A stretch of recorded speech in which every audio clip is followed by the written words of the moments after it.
Summer 1943. Camp Crossville, Tennessee.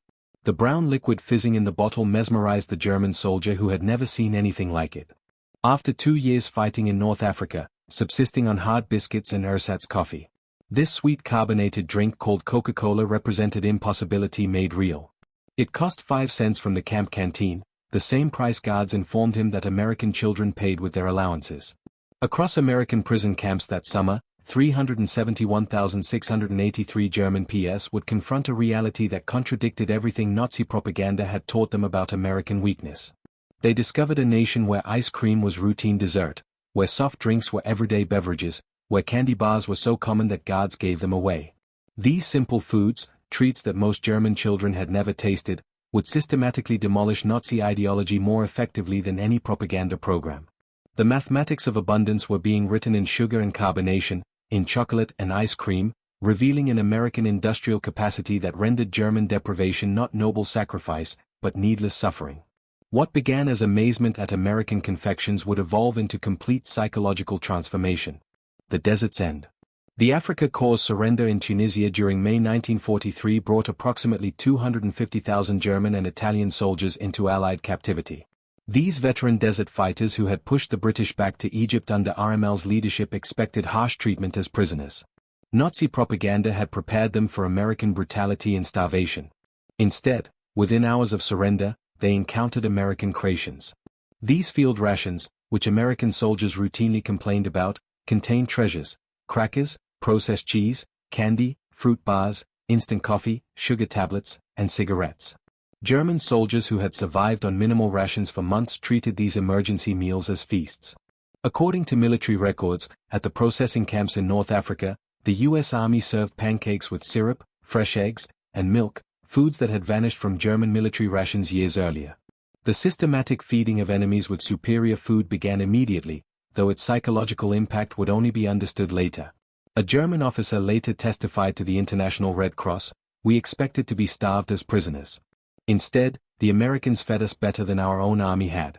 This confusion about American resources began our education. The Liberty ships carrying POWs across the Atlantic in summer 1943 provided intensive education in American abundance. These vessels, mass-reduced at unprecedented rates, one completed every 42 hours at peak production, transported up to 30,000 prisoners monthly to the United States. Naval records show that prisoner rations aboard these ships matched or exceeded standard crew provisions, approximately 3,500 calories daily, including fresh bread, meat, vegetables, and coffee with sugar and milk. The ship's refrigeration systems, standard equipment on American vessels, maintained fresh food throughout the two crossing. Most remarkably, documented accounts confirm that ice cream was served on multiple occasions during Atlantic crossings. The USS General M.B. Stewart's log from July 1943 records serving ice cream to prisoners on July 4 using the ship's ice cream maker that produced 10 gallons per batch. 4 men who hadn't seen ice cream since before the war, this frozen dessert in the middle of the ocean defied understanding. When ships docked at ports like Norfolk and Newport News, German PSWs encountered an America that Nazi propaganda had declared impossible. The Norfolk Naval Base, covering 4,300 acres with extensive waterfront facilities, handled more cargo daily than major German ports managed weekly. At the port exchanges, shops for dock workers, prisoners glimpsed shelves stocked with candy bars from major manufacturers like Hershey, Mars, and Nestle. Military procurement records from 1943 show these exchanges stocked dozens of candy varieties, selling them at standard prices, 5 cents for most candy bars, the same price charged across America. The journey inland by train provided further education. Unlike the cattle cars used for transport in Europe, German PSWs traveled in passenger coaches. The dining cars served full meals. Documented menus from July 1943 show fried chicken, vegetables, pie, and coffee. PS discovered this wasn't special treatment, but standard American rail service. The prison camp system constructed across America housed PWS in conditions that exceeded Geneva Convention requirements. Camp Crossville, Tennessee, typical of the larger facilities, included electric lights, hot water, flush toilets, and heated barracks. But the camp exchanges, the PX stores, delivered the deepest impact. According to Army Quartermaster records, camp exchanges stocked multiple soft drink brands: Coca-Cola, Pepsi, Dr. Pepper, RC Cola, various candy bars and confections, ice cream where refrigeration permitted, cigarettes and tobacco, fresh fruit and snacks, beer, 3.2% alcohol content. Prisoners earned 80 cents daily for labor, later raised to $1. With candy bars at 5 cents and Coca-Cola at the same price, a day's wage could purchase 16 items abundant beyond German imagination, where such products, if available at all, required special connections. Coca-Cola became the symbol of American industrial democracy. The Coca-Cola Company's wartime production reached remarkable levels. Company records show 5 billion bottles produced in 1943 alone. The military contract guaranteed 5-cent Coca-Cola to American servicemen worldwide. A commitment requiring unprecedented logistics. German prisoners discovered that this soft drink, unknown to most before capture, was ubiquitous in America. Every camp received regular deliveries. Work details observed vending machines and coolers everywhere, gas stations, factories, schools. Americans of all ages and classes drank it casually, discarding half-empty bottles without thought. The standardization astounded technically minded prisoners. Coca-Cola tasted identical whether consumed in Maine or Texas, a feat of quality control exceeding anything German industry achieved. The syrup concentrate manufactured in Atlanta and distributed nationwide to bottling plants represented industrial coordination that challenged Nazi assumptions about American chaos. Historical records from the Coca-Cola Company archives confirmed that many prison camps received weekly deliveries of 200 to 300 cases, each containing 24 bottles. Camp Hearn, Texas alone, consumed approximately 7,000 bottles weekly during summer 1943.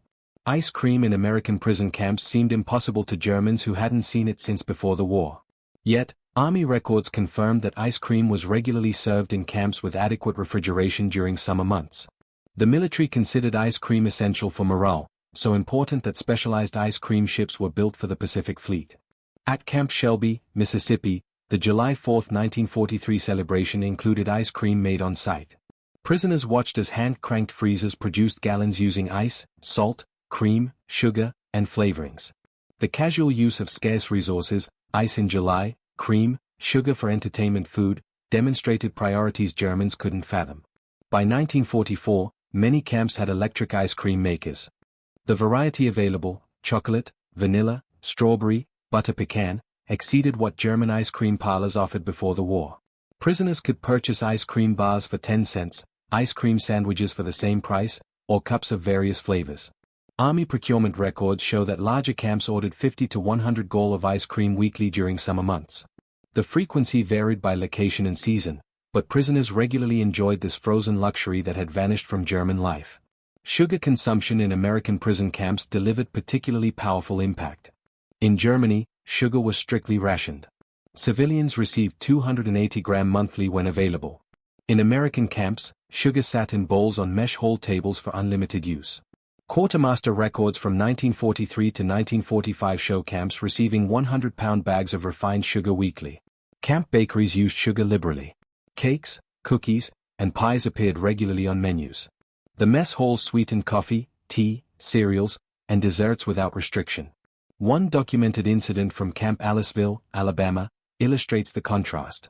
In August 1943, humid weather hardened several hundred pounds of sugar, making it difficult to use. Rather than steam and recover it, as Germans would have, kitchen staff discarded it and ordered replacement supplies. German prisoners working in the kitchen were reportedly distressed by this waste. American chocolate consumption patterns revealed democratic abundance. Major manufacturers Hershey, Mars, Nestle produced millions of bars monthly despite wartime restrictions. The military alone purchased 380 million pounds of chocolate products during the war years. Prison camp exchanges stocked multiple chocolate varieties. The standard Hershey bar, Dations, emergency chocolate bars, and various candy bars containing chocolate were available for 5 to 10 cents. Prisoners discovered Americans had preferences among chocolate brands, casually choosing one over another. Red Cross packages distributed monthly to prisoners included chocolate bars among other items. The American Red Cross records show that standard parcels contained chocolate or candy bars, 2 instant coffee, processed cheese, crackers, canned meat, cigarettes, soap. These packages supplemented regular rations, providing luxury items that exceeded what German civilians received as basic rations. Thanksgiving 1943 introduced German prisoners to American holiday abundance. This purely American celebration demonstrated national coordination of consumption that dwarfed German organizational efforts. Army records confirm that all prison camps served traditional Thanksgiving dinner: roast turkey with stuffing, mashed potatoes and gravy, sweet potatoes, cranberry sauce, vegetables, pumpkin pie, coffee and milk. The logistics required providing turkey dinners to 425,000 horsepower millions of American servicemen worldwide showcased organizational capacity. The fact that German prisoners received the same meal as American soldiers emphasized a quality of treatment that contradicted Nazi racial hierarchy. Christmas 1943 brought unexpected generosity from American civilians. Church groups, civic organizations, and individuals sent packages to German POWs.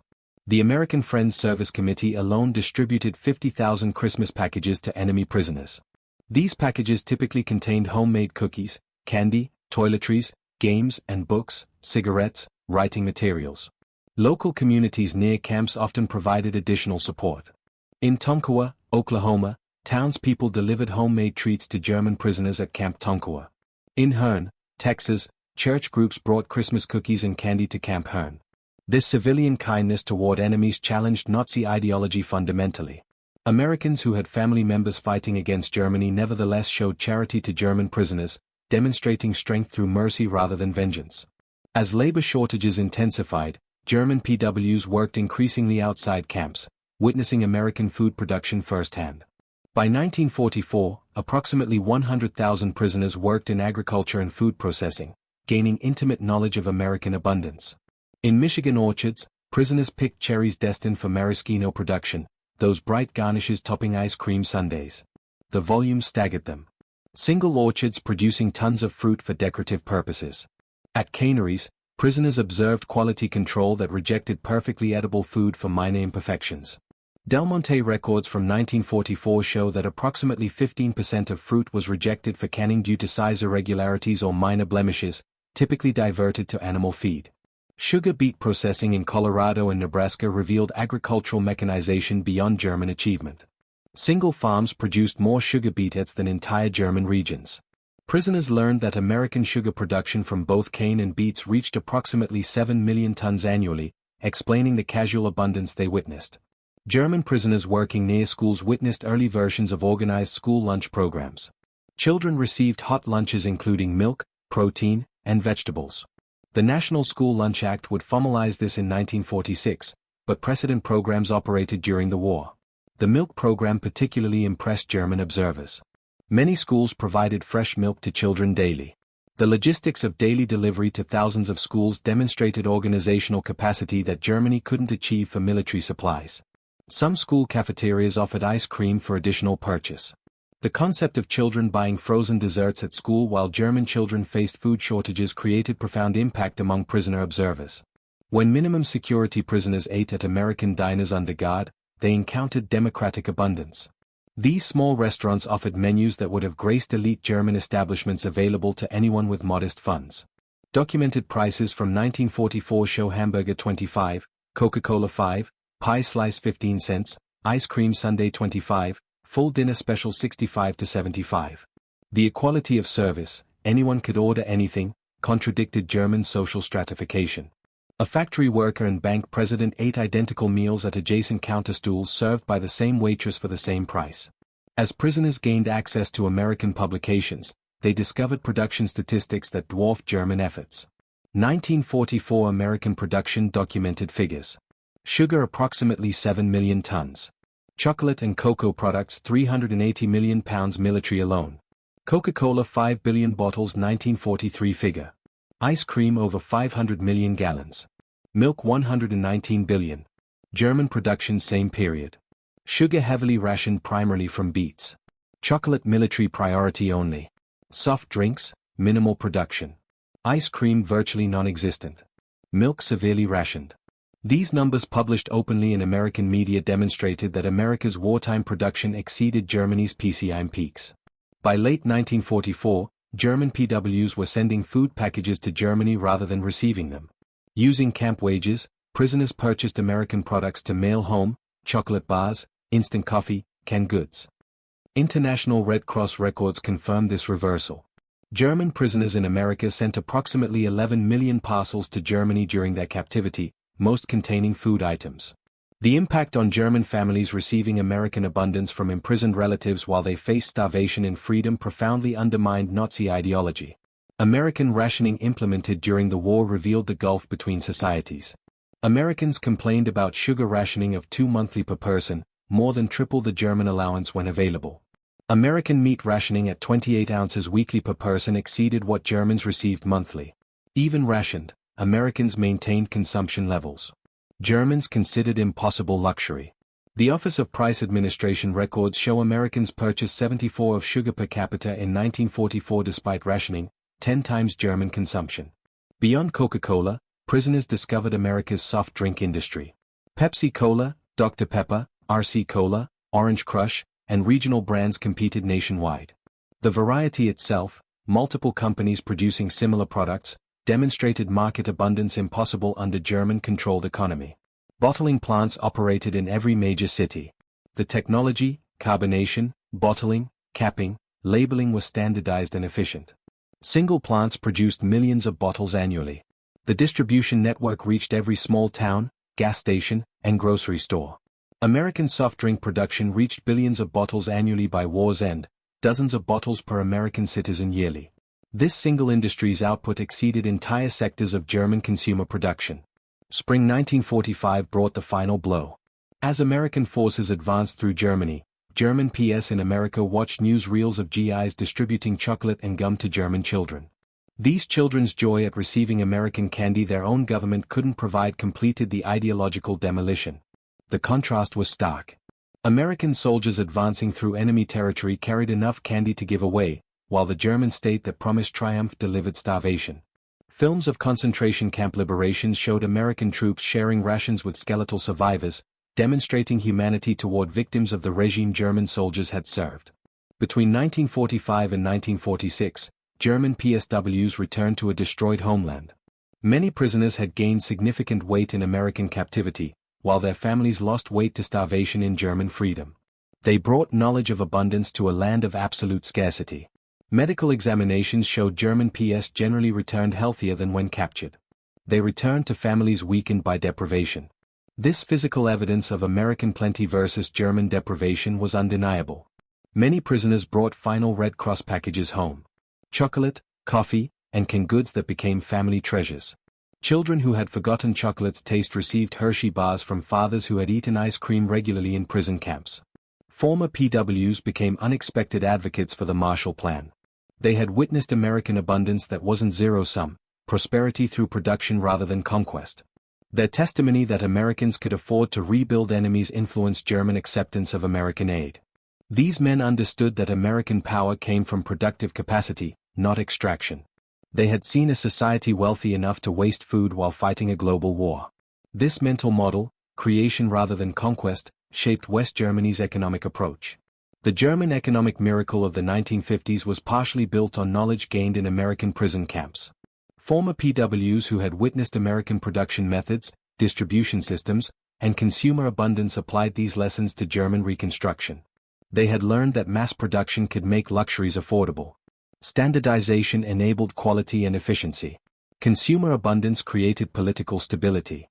Industrial democracy could outproduce authoritarian control. These lessons learned through Coca-Cola and ice cream shaped a generation of German business and political leaders.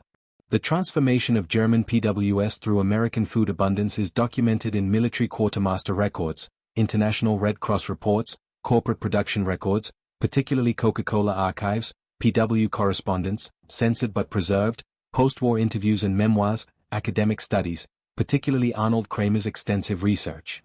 Arnold Kramer, the leading historian of German PSWs in America, concluded that food abundance was central to ideological transformation. His research confirmed that casual American plenty accomplished what formal re-education programs couldn't: complete demolition of Nazi superiority myths. The statistical summary: the numbers tell an irrefutable story. Average P consumption 1943 to 1946. Daily calories 3,300 to 3,600. Sugar 4 monthly available. Meat 32 ounce weekly. Milk 1 quart daily available. Ice cream served regularly during summer.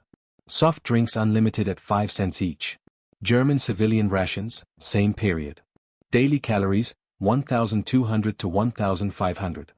Sugar, 280 g monthly when available. Meat 10.50 weekly, often unavailable. Milk severely rationed. Ice cream non-existent. Soft drinks none available. These disparities weren't propaganda, but documented reality. Enemy prisoners ate better than German civilians, proving American abundance extended even to defeated foes.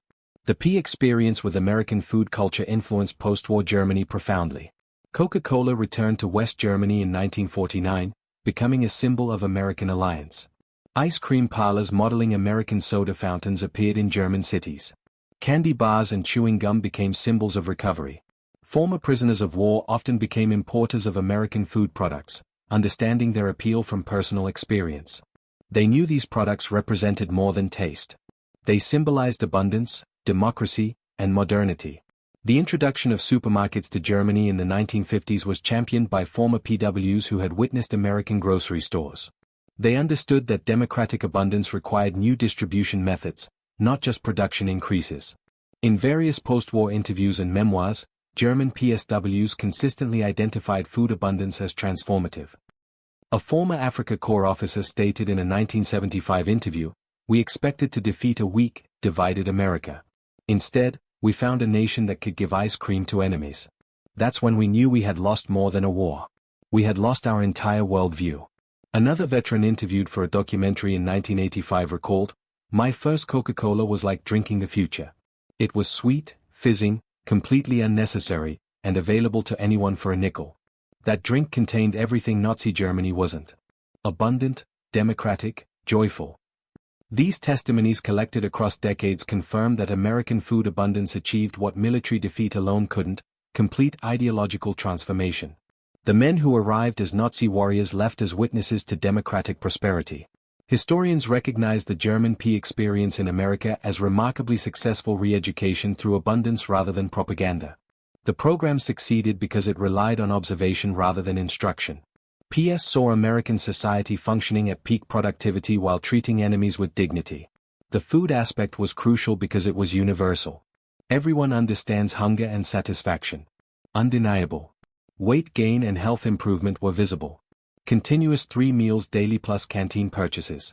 Comparative prisoners knew German deprivation intimately. Every meal became a lesson in American industrial capacity. Every Coca-Cola demonstrated standardization and distribution. Every ice cream sundae showed that abundance could be democratic. Children of prisoners of war grew up hearing about American abundance in prison camps. These stories, initially seeming fantastic, were validated as West Germany recovered and American products became available. The mythology of American plenty, born in prison camps, shaped generations of German-American relations. Many POW children later studied or worked in America. Drawn by their father's stories of impossible abundance, they found the reality matched the tales. Supermarkets stocked with variety. Soda fountains serving sundaes, candy aisles offering dozens of choices. This multi-generational impact extended beyond individuals. West German business culture absorbed lessons about consumer abundance, quality standardization, and democratic markets. The economic miracle wasn't just about production, but about creating abundance for ordinary citizens. Today, McDonald's operates over 1,400 restaurants in Germany. Coca-Cola is ubiquitous. Ice cream is ordinary. The transformation from scarcity to abundance, initiated in American prison camps, is complete. Yet, the historical lesson remains powerful. Ideological transformation through abundance rather than deprivation. Kindness rather than cruelty, demonstration rather than propaganda. The German POWs who couldn't believe ice cream and Coca-Cola in American prison camps witnessed democracy's ultimate weapon. The ability to create such abundance that it could be casually shared with enemies. The story of German POWs and American food abundance represents history's most unusual victory.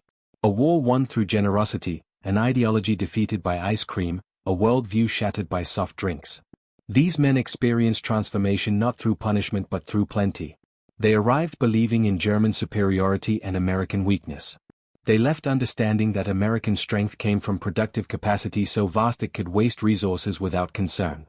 The society that could give Coca-Cola to prisoners for 5 cents possessed power beyond military might. The ice cream sundae with its layers of excess ice cream, syrup, whipped cream, nuts, cherry, became a metaphor for American abundance.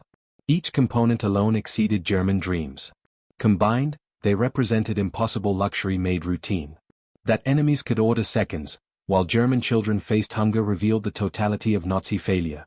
Former PS often recalled specific moments of revelation. The first Coca-Cola's fizz, the first spoonful of ice cream, the first bite of a Hershey bar. These sensory memories carried more power than any argument. They had tasted democracy, and it was sweet. The transformation was complete and irrevocable. Men who had marched for the Third Reich returned as apostles of abundance, carrying the revolutionary message that prosperity came from freedom, not conquest. They had learned that America's secret weapon wasn't military might, but the ability to give ice cream to enemies. In the end, the bottles of Coca-Cola and dishes of ice cream served in American prison camps achieved what armies could only attempt, the complete transformation of enemy hearts and minds. The German PS who couldn't believe such abundance existed became its greatest witnesses, carrying home the truth that democracy tasted like chocolate and freedom fizzed like carbonation. Their story reminds us that sometimes the greatest victories are won not through destruction but through demonstration, not through taking, but through giving, not through hatred, but through the simple act of serving ice cream to enemies on a hot summer day. The men who experienced American abundance as prisoners became freedom's most unlikely ambassadors, transformed forever by the impossible reality of Coca-Cola and ice cream in American prison camps. Please